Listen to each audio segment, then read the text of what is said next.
Today we have come across a very interesting case of a young unmarried girl who presented to us with a 24-week size mass, and when we did a ultrasound and an MRI, we found out that she has a huge subserosal fibroid measuring approximately 15 into 12 centimeter in size.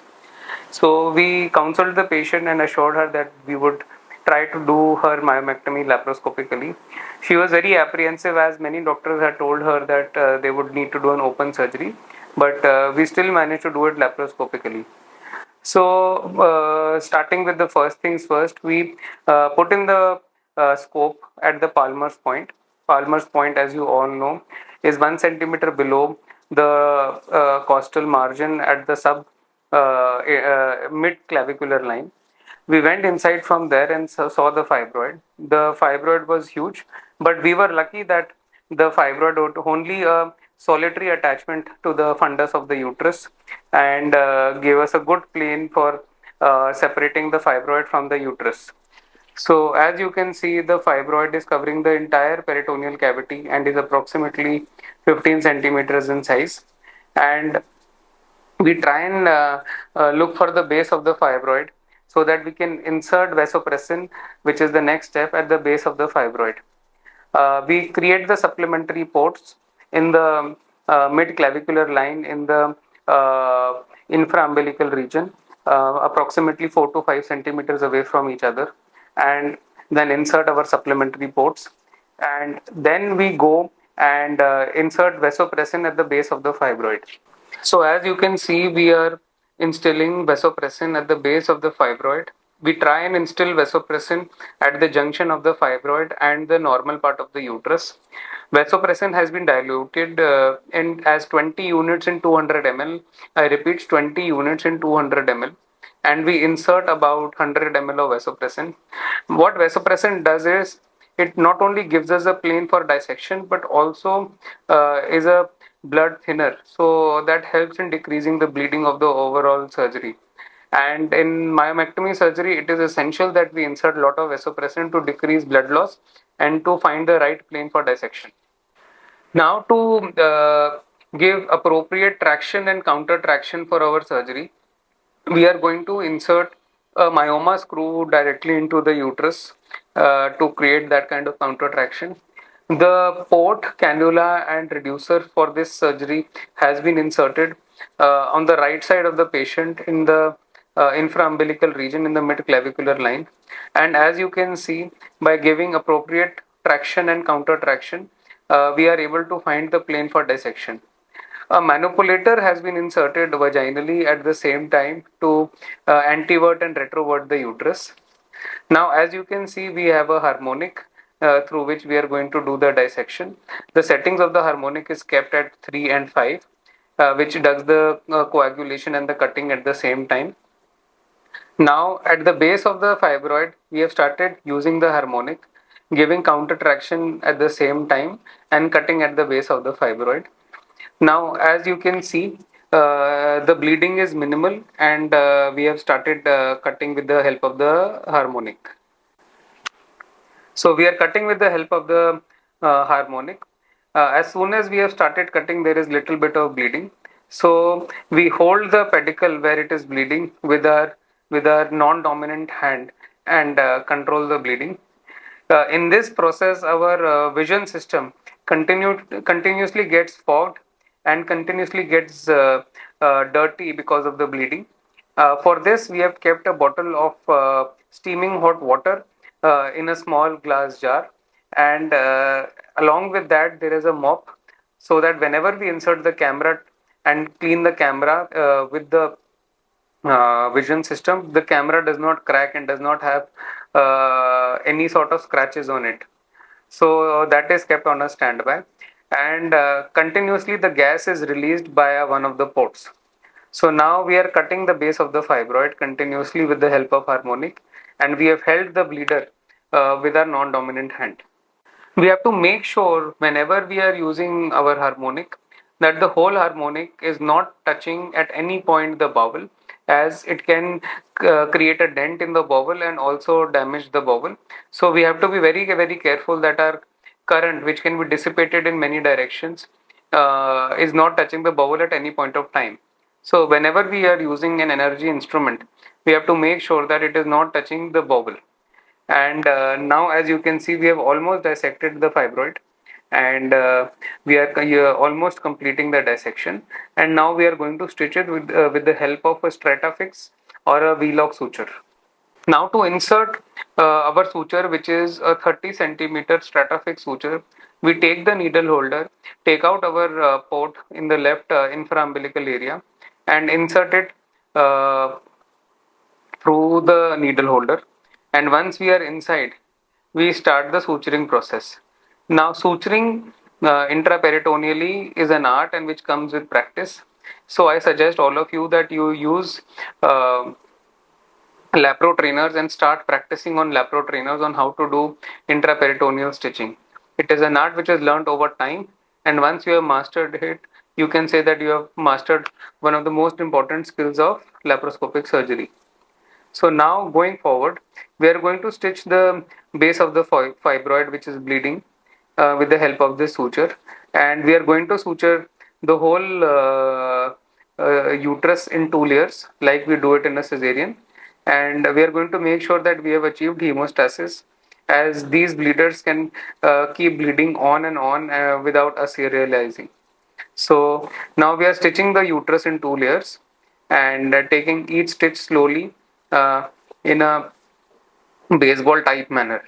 And since Stratafix suture is there and there is risk of the omentum or the bowel being captured by the suture, we have to be very careful that none of this comes in our surgery, and none of this is coming in the bowel.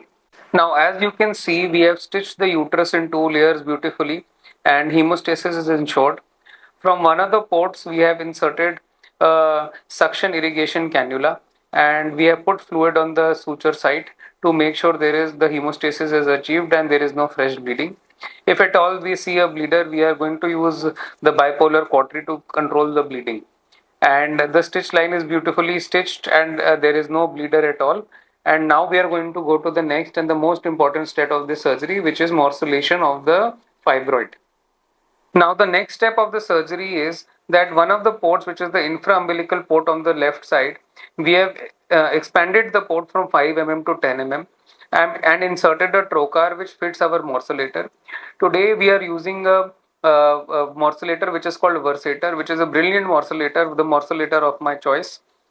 And the handpiece which is being used is a gallbladder extractor or a tooth grasper, which holds the fibroid in a way, and the blade of the morcellator comes below it to cut the uterus into pieces. Now, morcellation is a very, very risky process, and we have to be very, very careful while doing morcellation of the fibroid. We have to make sure that none of the large vessels, none of the injuring organs like the urinary bladder or the bowel come in the way. And always the blade and the site at which we are morcellating should always be in our field of vision. This patient was very, very apprehensive as to the fact that we are not going to do a mini laparotomy for the patient to avoid any future problems because of her scar. And we are only going to do morcellation and take out the fibroid from those small 10 mm ports and not give her a huge scar. That is the only reason she came to us, and she wanted to do laparoscopy. So as you can see, my vision is always at the site of the blade, and bit by bit I am morcellating the fibroid slowly and taking it out. It is a time taking process, requires a lot of patience, and things can go drastically wrong within a span of a few seconds. So I suggest morcellation should be done by experts initially, and all of you should start doing morcellation only after you have attained expertise in the same process. As you can see, bit by bit we are morcellating the whole fibroid. In this kind of surgery, morcellation is the most important time taking process, which takes up to 2 hours at the same time. But this hard work pays off in the long run, as it leads to avoiding a scar which is going to stay with the patient for the rest of their lives. So it is very important that we keep our patients and we do not get into doing a mini laparotomy or a colpotomy and taking out the whole fibroid. So yes, slowly and steadily we keep morcellating and keeping the morcellation in our vision and making sure none of the organs of the patient is damaged in the process. So we again give traction and counter traction along with our assistant, and keep taking out the fibroid bit by bit and keep collecting it. The risk is that some of the small pieces of the fibroid may be left behind. For that, we are going to give irrigation and try and get all the fibroids in the field of vision and make sure that all the fibroids are taken out.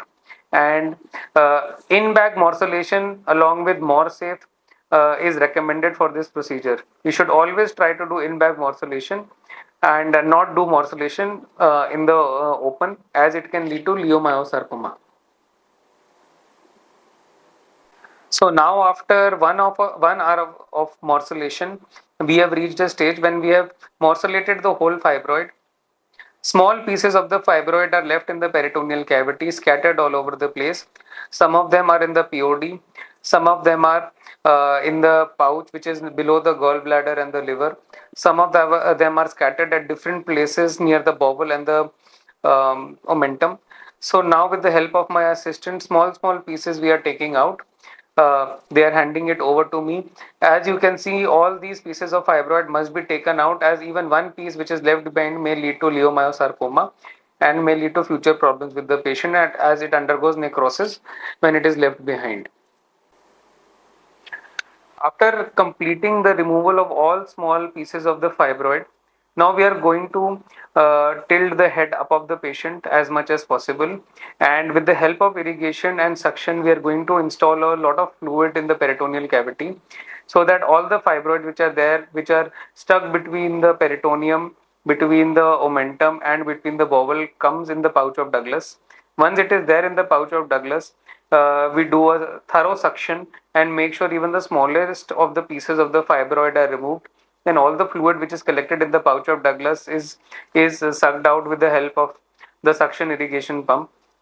And even hemostasis is ensured at our stitch line, and we also ensure that no piece of omentum or bowel gets stuck in our suture line, and our suture line is healthy and hemostasis is ensured.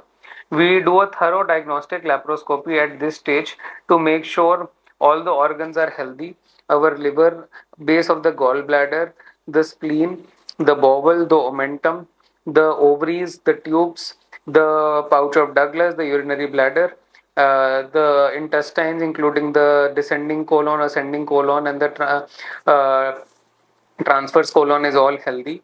Our port site is healthy, and there is no fibroid which is left behind. And luckily, with the grace of God, we have managed to do this surgery laparoscopically and managed to not give a scar to the patient. She's an unmarried girl and she will be very happy with our surgery, as her only request was that I don't want a scar and I want a laparoscopic surgery. So we give a thorough wash to the peritoneal cavity, so that in future there are no adhesions when she goes in for a cesarean section or any future laparoscopic or open surgery. Her stitch line is healthy and no fibroid is left behind. Now, because we have inserted a morcellator from a 10 port in the infraumbilical region, we should prefer a port closure needle and close the port in 2 layers, so that there is no herniation of the bowel or the omentum, and close this under vision. And we can leave the 5 ports as it is, and as they can heal themselves naturally, and then close the camera port, which is also 10 in 2 layers with the help of a port closure needle. I'm going to just give you a few tips and tricks or takeaways from this surgery.